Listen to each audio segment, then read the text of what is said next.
And now, so the dashboard for March 22nd, 2025. So let's start. I will go slightly bigger here. So what do we have? Like I said, I mean, very uneventful week on the markets. If you look at the majors representing all asset classes, the moves were not significant, maybe except for gold, which rose again this week. We had a move on oil by plus 2%, but considering that the volatility of oil and the drop that happened the week before, it's not really significant at this time. Like I said, the S&P is only 7.5% away from its all-time high, so it's not really a big deal. Other than that, there's nothing much to say. The volatility ratio is still high, considering the let's say the market action that occurred over the past week. It's not moving much at this time, so the activity is kind of flattening at this time. So what else do we have on equities? Only we kind of have a reversion of what happened over the last week. With the previous week we had US equities down and European equities up. This week we have kind of an inversion of that, mean reversion if you like, with the US equity indices slightly up and European indices down. Specifically here, this is the Euro Stoxx 50. And I think that, well, I will show you that right after that. In terms of bonds, for once we had bonds going up, which is kind of interesting because we still have some pretty high correlation between the stocks and bonds. We have, again, stocks going slightly up, bonds going slightly up as well, and not protecting when the market, the equity market was going down. So bonds are doing their thing, but you can still see that the variation on this week are really not material. So nothing much more to say. And yes, I wanted to show you this. And what is this? This is the long-term bonds versus the S&P. So we are, and basically that's to me that's kind of an illustration since 2020 and specifically 2022, because 2020 we had COVID, we had a recovery, and then kind of flat for the rest of 2021, and 2022 is when both S&P and bonds, so equities and bonds, were going down. And when the market recovered, we had this huge gap between bonds and equities that kind of it looks like a Joe that is about to, that should be kind of close again, so the reason why I say that it's just an illustration of the end of the 60-40 portfolio and the risk parity portfolio, because these kind of passive portfolio assume that both asset classes will rise more or less at the same pace and are uncorrelated. However, since 2022, it's not the case anymore. You have the S&P going up, so recovering in 2023, 2024, obviously, and the bonds not recovering at all. And so that totally killed the 60-40 portfolio, or even the risk parity portfolio, because you lose all the main ingredients. First, similar expected performance in the long run, and second, you lose the diversification as well. And so that's really a big deal. So because there's a lot of money managed on these type of strategies. So you see now that TLT is, so the long-term bonds are recovering versus the S&P 500. This is not the first time it happened. If you zoom out and you see that we had periods like the end of 2022. The bonds were recovering slightly against S&P before going back on their downtrend. We'll see if this is the same thing at this time. It doesn't seem to be really only a price action, a price reaction, because what you've seen, for instance, at the end of 2022 was very fast. It more looks like a bounce, a recovery on an extended price action. This one looks a little more smoother, so we'll have to see if it's actually a turnaround about this or not. So again, what I wanted to show you here is basically how nothing happened this week. Again, this is the risk-adjusted momentum for the majors that we have here.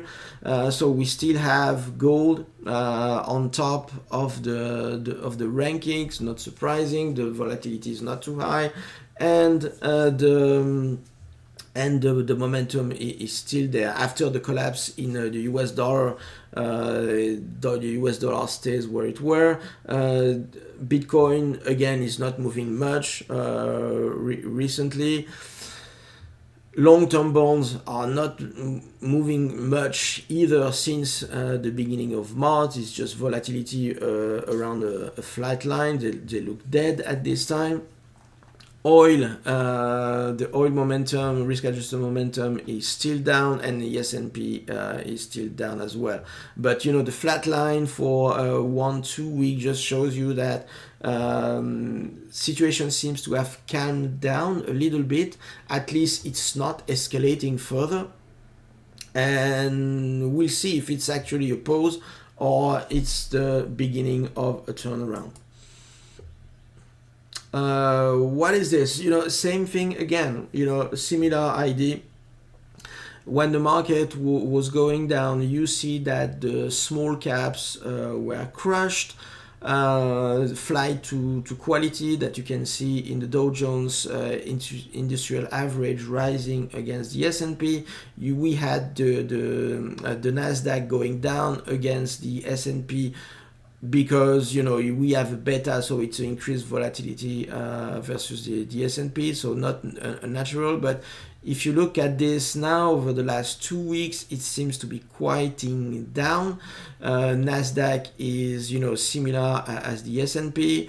The small caps are recovering slightly against the S&P, so things seems to be kind of settling at this time.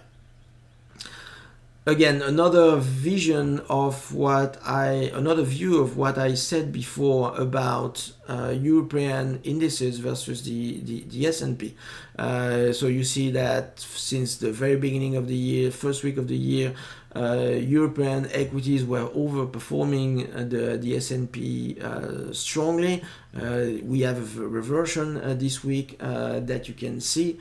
However, this one, it's only from January 2024, so it's not, it's pretty short term. So it's always important to actually zoom out. And if you look at this since 2010, you can see that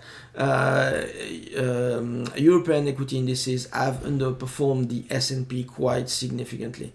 So we have some periods where after an extension of this downtrend, you have some reaction on the upside. Again, what's interesting here is that if you look at France, France has made new lows at the end of 2024 before correcting bouncing back at the beginning of this year with the other indices. One of the interesting things is that Germany and Eurostoxx 50 as a whole actually didn't go as far as this previous bottom in 2022.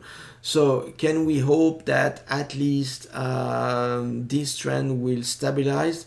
Again, this is a situation that is important to follow, if you ask me. And I will go again about my disclaimer that this is not an investment advice, that all investments involve a degree of risk, including a risk of loss, and past performance is again not an indicator of future performance. I'd rather say it multiple times than not enough. So what we see here is what I said slightly earlier, which is, with the equity market bouncing a little, we had the VIX dropping at this time. So again, kind of a little bit of relief in the equity market, but we are still back at the kind of August June 2024 level,